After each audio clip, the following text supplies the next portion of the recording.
Capítulo 2º do primeiro artigo do Credo, parágrafo 1º, de Deus Pai e da Criação.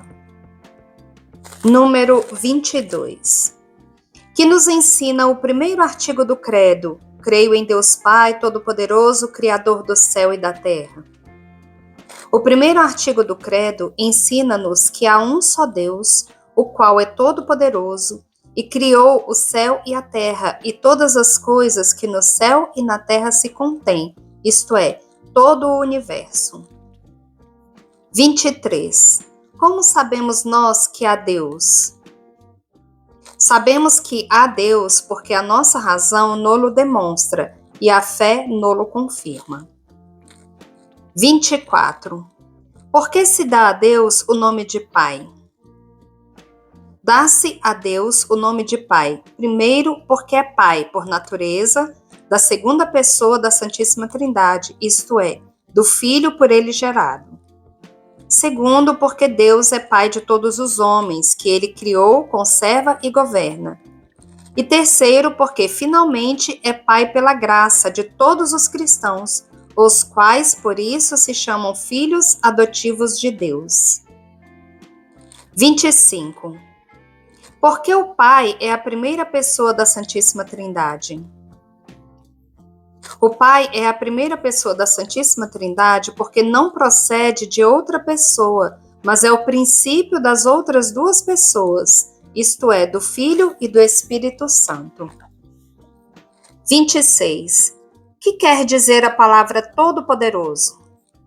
A palavra Todo-Poderoso quer dizer que Deus pode fazer tudo o que quer. 27. Deus não pode pecar nem morrer. Como é então que se diz que ele pode fazer tudo? Diz-se que Deus pode fazer tudo, embora não possa pecar nem morrer, porque o poder pecar ou morrer não é efeito de potência, mas de fraqueza, a qual não pode existir em Deus, que é perfeitíssimo. 28. Que quer dizer Criador do céu e da terra? Criar quer dizer fazer do nada. Portanto, Deus disse Criador do céu e da terra porque fez do nada o céu e a terra, e todas as coisas que no céu e na terra se contêm, isto é, todo o universo. 29. O mundo foi criado somente pelo Pai? O mundo foi criado igualmente por todas as três pessoas divinas, porque aquilo que uma pessoa faz relativamente às criaturas, fazem-no com um só e o mesmo ato também as outras. 30. Por que então a criação se atribui particularmente ao Pai? Atribui-se a criação particularmente ao Pai porque a criação é efeito da onipotência divina, a qual se atribui particularmente ao Pai, como se atribui a sabedoria ao Filho e a bondade ao Espírito Santo, embora todas as três pessoas tenham a mesma onipotência, sabedoria e bondade. 31. Deus cuida do mundo e de todas as coisas que criou? Sim, Deus cuida do mundo e de todas as coisas que criou, conserva-as e governa-as com a sua infinita bondade e sabedoria, e nada sucede no mundo sem que Deus o queira ou o permita. 32. Por que dizeis que nada sucede sem que Deus o queira ou o permita?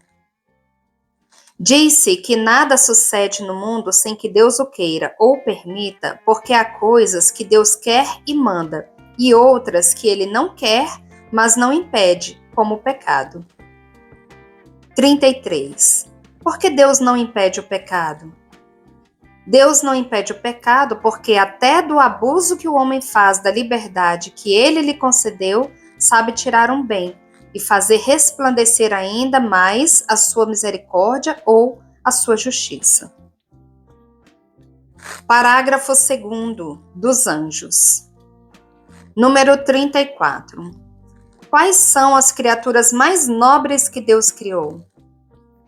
As criaturas mais nobres criadas por Deus são os anjos. 35. Quem são os anjos? Os anjos são criaturas inteligentes e puramente espirituais, sem corpo. 36. Para que fim criou Deus os anjos? Deus criou os anjos para ser por eles honrado e servido e para os fazer eternamente felizes. 37.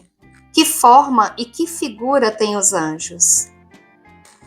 Os anjos não têm forma nem figura alguma sensível, porque são puros espíritos, criados por Deus para subsistirem, sem ter de estar unidos a corpo algum. 38. Por que então se representam os anjos com formas sensíveis? Representam-se os anjos com formas sensíveis, primeiro, para auxiliar a nossa imaginação. Segundo, porque assim apareceram muitas vezes aos homens, como lemos na Sagrada Escritura. 39. Foram todos os anjos fiéis a Deus? Nem todos os anjos foram fiéis a Deus, mas muitos, por soberba, pretenderam ser iguais a ele, e independentes do seu poder. E por este pecado foram excluídos para sempre do paraíso e condenados ao inferno. 40. Como se chamam os anjos excluídos para sempre do paraíso e condenados ao inferno? Os anjos excluídos para sempre do paraíso e condenados ao inferno chamam-se demônios, e o seu chefe chama-se Lúcifer ou Satanás. 41.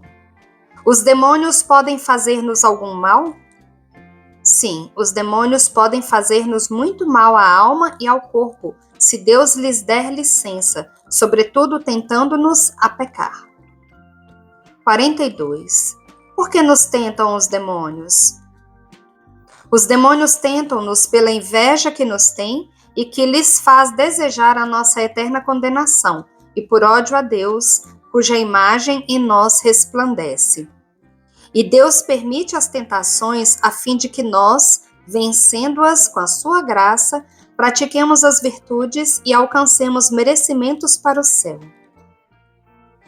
43. Como podemos vencer as tentações? Vencem-se as tentações com a vigilância, com a oração e com a mortificação cristã. 44.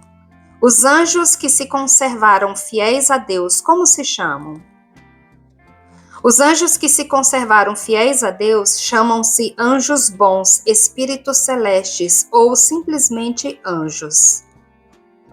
45. O que aconteceu aos anjos que se conservaram fiéis a Deus? Os anjos que se conservaram fiéis a Deus foram confirmados em graça, gozam para sempre da visão de Deus, amam-no, bendizem-no e louvam-no eternamente. 46. Deus serve-se dos anjos como seus ministros? Sim, Deus serve-se dos anjos como seus ministros e, especialmente, confia a muitos dentre eles o ofício de nossos guardas e protetores. 47. Devemos ter particular devoção ao nosso anjo da guarda? Sim, devemos ter particular devoção ao nosso anjo da guarda, honrá-lo, implorar o seu auxílio, seguir as suas inspirações e ser-lhe reconhecidos pela assistência contínua que nos dá.